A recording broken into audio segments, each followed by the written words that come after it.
खबर आपको बताएंगे। मुख्य चुनाव आयोग के यूपी दौरे का आज दूसरा दिन है। लोकसभा चुनाव की तैयारियों पर इस बैठक में चर्चा होगी। आपको बता दें, मुख्य चुनाव आयुक्त राजीव कुमार के नेतृत्व में बैठक होगी। पुलिस अधिकारी और राज्य चुनाव आयुक्त के साथ ये बैठक होगी। संवेदनशील लोकसभा सीटों पर यह बैठक होगी और इस बैठक में तमाम अहम मुद्दों पर चर्चा होने वाली है। तो ये बड़ी जानकारी है, बड़ी खबर है। सीसी राजीव कुमार की अध्यक्षता में यह बैठक होगी। राज्य चुनाव आयुक्त के साथ बैठक की जाएगी। संवेदनशील लोकसभा सीटों पर इस बैठक में चर्चा होगी, क्योंकि अब समय बहुत कम रह गया है और हर तरफ से चुनाव की तैयारियां चल रही हैं। मुख्य चुनाव आयुक्त के यूपी दौरे का दरअसल आज दूसरा दिन है और आज दूसरे दिन संवेदनशील जितने भी बूथ हैं, जितने भी इलाके, उन पर चर्चा की जाएगी। सीसी राजीव कुमार इस बैठक की अध्यक्षता करेंगे। राज्य चुनाव आयुक्त के साथ ये बैठक की जाएगी। तो ये बड़ी जानकारी है, बड़ी खबर आपको बता दें। भारत निर्वाचन आयोग की पूरी टीम 3 दिवसीय दरअसल भ्रमण कर रही है। लखनऊ पहुंची, अफसरों के साथ चुनावी तैयारियों पर चर्चा की और अब आज दूसरा दिन है। आपको बता दें, बिल्कुल पलक, देखिए आगामी चुनाव को लेकर पूरी तैयारियां की जा रही है। बात अब अबू धाबी की होगी। आज से भक्तों के लिए खुलेगा पहला हिंदू मंदिर और सुबह 9 बजे से रात 8 बजे तक श्रद्धालु दर्शन कर सकेंगे। प्रधानमंत्री मोदी ने किया था स्वामी नारायण मंदिर का उद्घाटन और आपने वो तस्वीर देखी थी अबू धाबी में, जब प्रधानमंत्री मोदी मंदिर का उद्घाटन करते हुए नजर आए थे तो दिव्यता भव्यता साफ तौर पर नजर आ रही थी। जितने भी भारतीय प्रवासी वहां पर मौजूद थे काफी ज्यादा उत्साहित थे। प्रधानमंत्री मोदी जब वहां पर पहुंचे तो भव्य स्वागत किया गया। एक उत्साह जो था सबके चेहरे पर साफ तौर पर झलक रही थी। प्रधानमंत्री मोदी ने इस मंदिर का उद्घाटन किया था अबू धाबी में और आज से भक्तों के लिए मंदिर खुल जाएगा। ये बड़ी जानकारी आपको दे रहे हैं। सुबह 9 बजे से रात 8 बजे तक मंदिर खुलेगा। लोग दर्शन पूजन के लिए पहुंचेंगे। प्रधानमंत्री मोदी ने इस मंदिर का उद्घाटन किया था। तो बड़ी खबर आपको बता रहे हैं, अबू धाबी से आज से भक्तों के लिए द्वार खुल जाएंगे। सुबह 9 बजे से रात 8 बजे तक मंदिर के द्वार खुलेंगे। लोग दर्शन पूजन के लिए पहुंचेंगे। प्रधानमंत्री मोदी ने इस मंदिर का उद्घाटन किया था।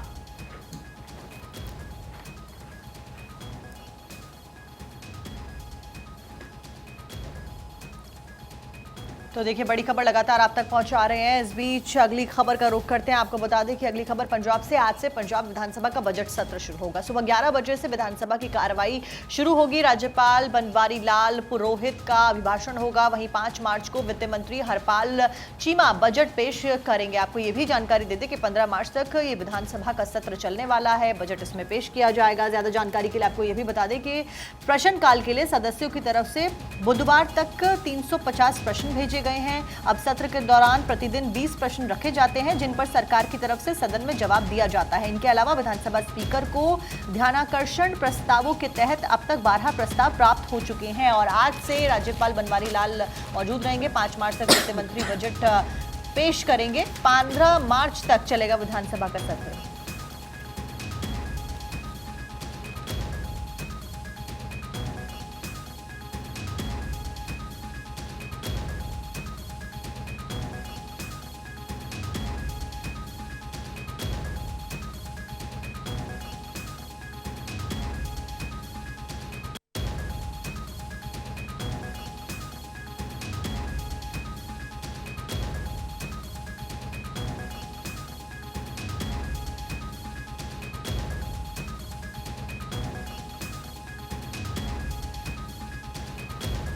और अब आगे बढ़ते हुए बात होगी हिमाचल प्रदेश की। दरअसल सियासी हलचल लगातार तेज हिमाचल प्रदेश में चल रही है। व्हिप का उल्लंघन, गई विधायकों की सदस्यता, ये बड़ी जानकारी मिल रही है। स्पीकर ने कांग्रेस के 6 बागी विधायकों की सदस्यता को रद्द कर दिया है। कहा कि विधायकों ने व्हिप का उल्लंघन किया है। मैंने सभी पक्षों को सुना। स्पीकर की तरफ से ये कहा गया। विधायकों ने राज्यसभा चुनाव में क्रॉस वोटिंग की थी और उसके बाद से ही लगातार जो सियासी हलचल है हिमाचल की, वो लगातार बढ़ी हुई है। हिमाचल में सियासी हलचल के बीच विक्रमादित्य सिंह का बड़ा स्टेटमेंट भी सामने आया। उन्होंने कहा, सीएम सुक्खू के साथ कोई दरार नहीं है, मेरा किसी से कोई भी नाराजगी नहीं है, मेरी पर्यवेक्षकों से बातचीत करूंगा, अभी कुछ भी कहना जल्दबाजी होगी। आपको याद होगा, इसके पहले जब इस्तीफे की पेशकश की गई थी प्रेस कॉन्फ्रेंस के जरिए, उस दौरान कई आरोप लगाए गए थे सुक्खू सरकार पर, लेकिन अब यहाँ पर उनकी तरफ से कहा गया कि मेरी कोई भी नाराजगी नहीं है। दरअसल आपको बता दें यहाँ पर स्पीकर ने सदस्यता रद्द कर दी थी विधायकों की, और अब ये जानकारी मिल रही है विधायकों ने व्हिप का उल्लंघन किया, ये स्पीकर की तरफ से कहा गया। बिल्कुल, तो देखिए हिमाचल की सियासत की पल पल की जो अपडेट है वो आपको लगातार दे रहे हैं। हालांकि अब जो सुक्खू सरकार पर संकट था वो टल गया और लगातार बयान भी आप सुन रहे हैं। हिमाचल में कांग्रेस का ऑल इज वेल का दावा है। सुखविंदर सिंह सुक्खू सीएम बने रहेंगे। संगठन सरकार का विवाद सुलझाएगी। 6 सदस्यों की कोऑर्डिनेशन कमेटी बनाई गई है जो इन तमाम मामलों पर नजर बनाई हुई है। तो बीते दिन बैठक भी हुई। बैठक में तमाम महत्वपूर्ण बिंदुओं पर चर्चा की गई। हिमाचल में कांग्रेस का पलटवार, 6 बागी विधायकों को बाहर किया गया और हिमाचल प्रदेश के बैकफुट पर आई कांग्रेस ने बड़ा पलटवार किया है। सियासी उठापटक के बीच कांग्रेस ने 6 बागी विधायकों को गुरुवार को विधानसभा से अयोग्य घोषित कर दिया। विधानसभा अध्यक्ष कुलदीप पठानिया ने कहा कि ये कार्रवाई दल बदल कानून के तहत की गई है। बाकियों ने राज्यसभा चुनाव में भाजपा के पक्ष में क्रॉस वोटिंग की थी। पार्टी व्हिप के बावजूद बजट पारित करने के समय भी सदन में उपस्थित नहीं थे। ये तमाम बात विधानसभा अध्यक्ष कुलदीप पठानिया ने कहा है। अयोग्य विधायकों ने हाईकोर्ट में फैसले को चुनौती दी है। मुख्य पर्यवेक्षक कर्नाटक के डिप्टी सीएम शिव कुमार ने बताया कि सीएम, डिप्टी सीएम और प्रदेश कांग्रेस अध्यक्ष की समन्वय समिति बनाई गई है। गुरुवार को सीएम सुक्खू की ब्रेकफास्ट पार्टी में 32 विधायक शामिल हुए। इस्तीफा देकर यूटर्न लेने वाले मंत्री विक्रमादित्य इसमें शामिल हुए और विक्रमादित्य का भी बयान आपने सुना होगा। उन्होंने सीधा कहा कि अभी कुछ भी कहना जल्दबाजी है। साक्षी। और देखिए, इस बीच मुख्यमंत्री सुक्खू के आवास पर बैठक हुई। अभी रंजना चर्चा भी कर रही थी। इस बैठक में पर्यवेक्षकों के साथ में सीएम सुक्खू के मौजूद रहने की खबरें मिली। सीएम सुक्खू के आवास पर 32 एमएलए मौजूद रहे। कुल मिलाकर कल ब्रेकफास्ट पर सभी को बुलाया गया था। ब्रेकफास्ट मीटिंग रखी गई थी। विक्रमादित्य सिंह बैठक में शामिल नहीं हुए। हालांकि एक तरफ जहां सुक्खू ये कहते हुए नजर आए कि विक्रमादित्य सिंह हमारे छोटे भाई की तरह हैं, हम उनको मना लेंगे, वहीं विक्रमादित्य सिंह इस बैठक में मौजूद नहीं रहे। अखबारों की बात करें तो यहाँ पर दैनिक जागरण मेरे पास, इसमें हेडलाइन दी गई कि 6 कांग्रेसी विधायक अयोग्य घोषित। हिमाचल प्रदेश के इतिहास में पहली बार आया इस तरह का फैसला। सुखविंदर सिंह सुक्खू सीएम बने रहेंगे, ये भी जानकारी मिल रही है। 2 दिन से चल रहा सियासी संकट फिलहाल केंद्रीय पर्यवेक्षकों के हस्तक्षेप से हुआ दूर। बैठक कल आवास पर हुई। आगे क्या कुछ होता है देखने वाली बात। देखिए, हिमाचल में जारी सियासी संकट के बीच शिमला में कांग्रेस नेताओं ने एक प्रेस कॉन्फ्रेंस की। सीएम सुक्खू के साथ ऑब्जर्वर डीके शिव कुमार, भूपेंद्र हुड्डा, प्रदेश अध्यक्ष प्रतिभा सिंह मौजूद रहे। डीके शिव कुमार बोले, पार्टी पूरी तरीके से एकजुट है।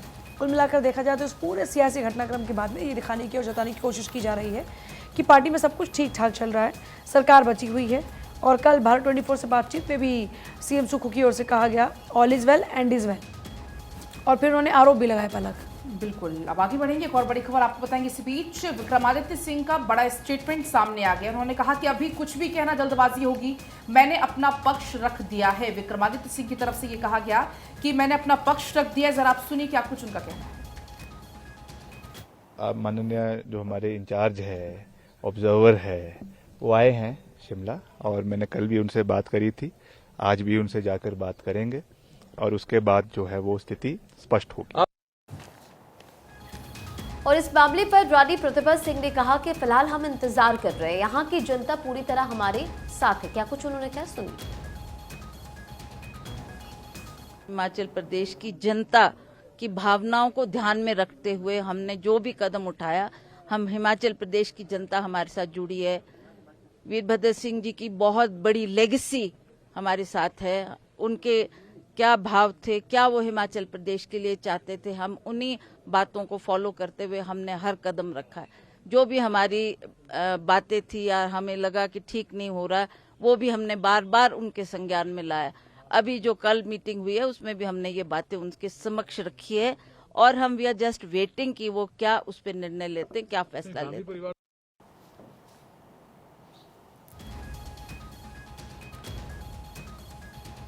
तो शिमला से देखिए पल पल की अपडेट आ रही है। सीएम सुक्खू के आवास पर बैठक हुई और विक्रमादित्य सिंह बैठक में शामिल नहीं हुए। तो प्रतिभा का भी बयान आपने सुना। उन्होंने सवाल उठाए, जिन 6 विधायकों को निलंबित किया गया उन पर भी सवाल उठाए। हालांकि पर्यवेक्षकों की निगरानी में लगातार इस पूरे मामले पर नजर बनी हुई है। पर्यवेक्षकों के साथ सीएम सुक्खू की बैठक भी हुई और इस बैठक में 32 एमएलए मौजूद रहे। तो हाल ही में हुए राज्यसभा चुनाव में भाजपा उम्मीदवारों के पक्ष में क्रॉस वोटिंग करने वाले कांग्रेस के 6 विधायकों को विधानसभा अध्यक्ष ने अयोग्य घोषित कर दिया।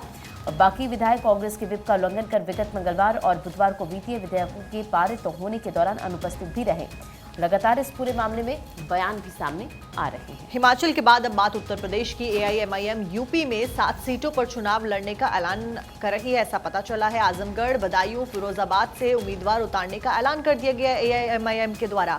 अखिलेश शिवपाल की सीट पर एआईएमआईएम उतारेगी अपने जो नेता हैं उनको। संभल, मुरादाबाद कैंडिडेट्स में उतारे जाएंगे। इनको आपको बता दें कि संभल, मुरादाबाद, मेरठ और अमरोहा में भी चुनाव लड़ने का ऐलान असदुद्दीन ओवैसी की पार्टी के द्वारा कर दिया गया है। ओवैसी की पार्टी ने इंडिया गठबंधन पर सौतेले व्यवहार का आरोप लगाया। साथ साथ में गठबंधन की बात ना करने पर ओवैसी ने यूपी में 7 सीटों पर प्रत्याशी उतारने का ऐलान कर दिया है। आगे की परिस्थितियों के हिसाब से सीटें बढ़ाने का ऐलान भी किया गया है एआईएमआईएम के द्वारा। तो यूपी में लगातार तैयारियां की जा रही हैं, क्योंकि जैसा कि हम लगातार जिक्र कर रहे हैं कि यूपी बेहद महत्वपूर्ण, खासतौर पर लोकसभा चुनावों में। ऐसे में एआईएमआईएम ने भी 7 सीटों पर चुनाव लड़ने के लिए अपने कैंडिडेट्स को उतार दिया है।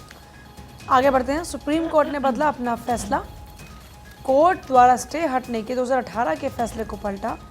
6 महीने तक रिव्यू ना होने पर स्टे नहीं होगा वैकेट। टाइम्स ऑफ इंडिया की एक खबर है। और अब चलिए आगे बढ़ेंगे। बात होगी केरल कैबिनेट ने इंडस्ट्रियल पार्क पॉलिसी में बदलाव किया है। अब सरकारी संस्थानों की खाली पड़ी हुई जमीन पर स्थापित होंगे इंडस्ट्रियल पार्क। केरल कैबिनेट ने इसको मंजूरी दे दी है। इससे औद्योगिकरण के लिए और भी ज्यादा जमीन मिल पाएगी। द हिंदू के हवाले से ये खबर है। अब केरल में इंडस्ट्रियल पार्क पॉलिसी में बदलाव करते हुए केरल कैबिनेट ने इसको मंजूरी दे दी है। जो भी इंडस्ट्रियल पार्क है, वो जो जमीन खाली पड़ी है, वहां पर इंडस्ट्रियल पार्क बन पाएंगे और इसमें लोगों को रोजगार भी ज्यादा मिल सकेगा।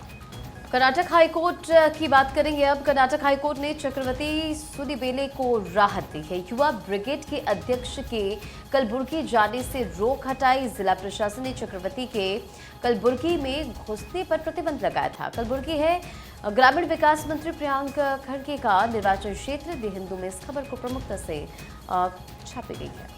बात अब कर्नाटक की। आपको बता दें कि कर्नाटक बैकवर्ड क्लास कमीशन ने अपनी कास्ट सर्वे की रिपोर्ट सौंपी है। इसमें सीएम सिद्धारमैया को कमीशन चेयरमैन के जयप्रकाश हेगड़े ने रिपोर्ट सौंपी है। इसी के साथ में इस रिपोर्ट में कर्नाटक में पिछड़ी जातियों के सामाजिक, आर्थिक और शैक्षणिक स्थिति का डेटा मौजूद है। द हिंदू के हवाले से ये खबर। आगे बढ़ रहे हैं। कर्नाटक की कांग्रेस सरकार ने बढ़ाई है राशन एजेंट्स के कमीशन को। 1 किलो चावल पर कमीशन में अब 1.5 रुपया मिलेगा। अन्न भाग्य योजना के 10 साल पूरा होने के मौके पर सीएम सिद्धारमैया ने ये घोषणा की है। सिद्धारमैया ने अपने पहले कार्यकाल में ये योजना शुरू की थी। द हिंदू के हवाले से।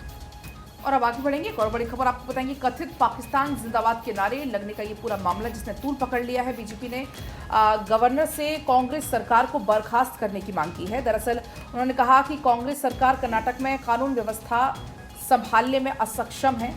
विधानसभा में कथित पाकिस्तान जिंदाबाद के नारे लगाए गए थे, उसको दोहराने का आरोप है। हिंदू के हवाले से ये खबर।